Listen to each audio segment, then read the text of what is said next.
Welcome to the Atargus Energy Wave Flume, where today we will be demonstrating the 1 to 100 scale cycloidal wave energy converter, or CycWEC, in action. First, we will show you the target operating environment for the device using waves generated by the flap wavemaker to my left right here, and then we will be demonstrating key characteristics of the CycWEC that include single-sided wave generation and wave termination. Finally, we'll take a look at how all of those things combined allow the CycWEC to provide grid-level utility power from ocean waves. The experimental setup includes a flap wavemaker in the back, wave gauges to measure the parameters, and a beach to prevent reflections in the front. First, we will generate regular waves with the flap wavemaker. Above, you can see a simulation of a sinusoidal wave, and below you can see the wavemaker generating a similar wave. As the wave generated by the flap wavemaker travels down the flume, wave gauges pick up the parameters along the way, and finally the wave goes through the aquarium plants and hits the artificial beach. This prevents reflections of the wave. The data from the wave gauges is used for feedback flow control for wave termination later. A variety of sea states exist in the open ocean, and by controlling the parameters of the flap wavemaker, we can recreate these sea states at scale within the flume. The first type of wave you're seeing is a wind wave. You can create a small version of this by blowing air into your cup of coffee. Those ripples you see on the surface are small wind waves. At a larger scale in the ocean, wind waves occur when wind blows across the water surface. These wind waves have relatively low wave heights and short wave lengths, meaning they don't have a lot of power.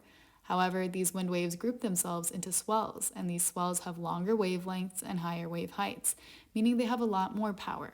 Furthermore, these swells can travel around the globe without losing much energy, and this is the target wave climate for the Atargus cycloidal wave energy converter, which will be placed in intermediate waters in order to extract energy from this type of wave. All of the waves that you've seen are regular waves. However, in nature, only irregular waves occur. Thus, it becomes necessary to create those with the flap wavemaker as well. Here you can see a scaled irregular wave that would be an ideal wave climate for the CycWEC at full scale. Now that we've established the ideal operating environment for the CycWEC, let's take a look at the device itself, specifically its ability to generate a single-sided wave. Here in this simulation, you can see a single-sided wave generated by the CycWEC in red.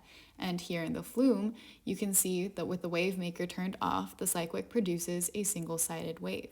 The angle at which the two rotating hydrofoils are pitched determine the amplitude of the wave generated, and the rotational speed of the device determines the wave period. The blade pitch of the 1 to 100 scale CycWEC model is adjusted using model aircraft servo motors. And during wave termination, the parameters are calculated based on the parameters of the incoming wave. Here, a 10-degree blade pitch is used to create a downwave wave. In addition to being able to create a one-sided wave, the CycWEC blades can also be feathered to minimize their interaction with the surrounding water. This becomes important in extreme sea states, where feathering the blades as well as submerging the device deeper allows the CycWEC to reduce loads on the device for storm survival. Even in storm survival mode, the CycWEC can produce limited amounts of power and the device is protected from damage. Now we will take a look at wave termination, which occurs when the downstream wave produced by the CycWEC is both identical and out of phase with the incoming upstream wave. The result is a terminated wave. Here, the flap wavemaker creates a wave, and as the wave passes through the wave gauges, data is transmitted to the CycWEC in real time. This allows the CycWEC to adjust its blade pitch accordingly in order to create the same wave out of phase. Since the resulting water surface downstream from the CycWEC is flat, you may ask yourself, where did the wave go? Or, more specifically, where did the energy in that wave go? As the first law of thermodynamics dictates, energy can be transformed from one form to another, but is neither created nor destroyed.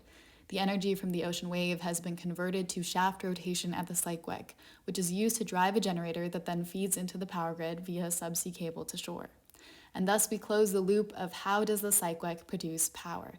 The answer, wave termination. And here we can see one more time the amalgamation of all three effects.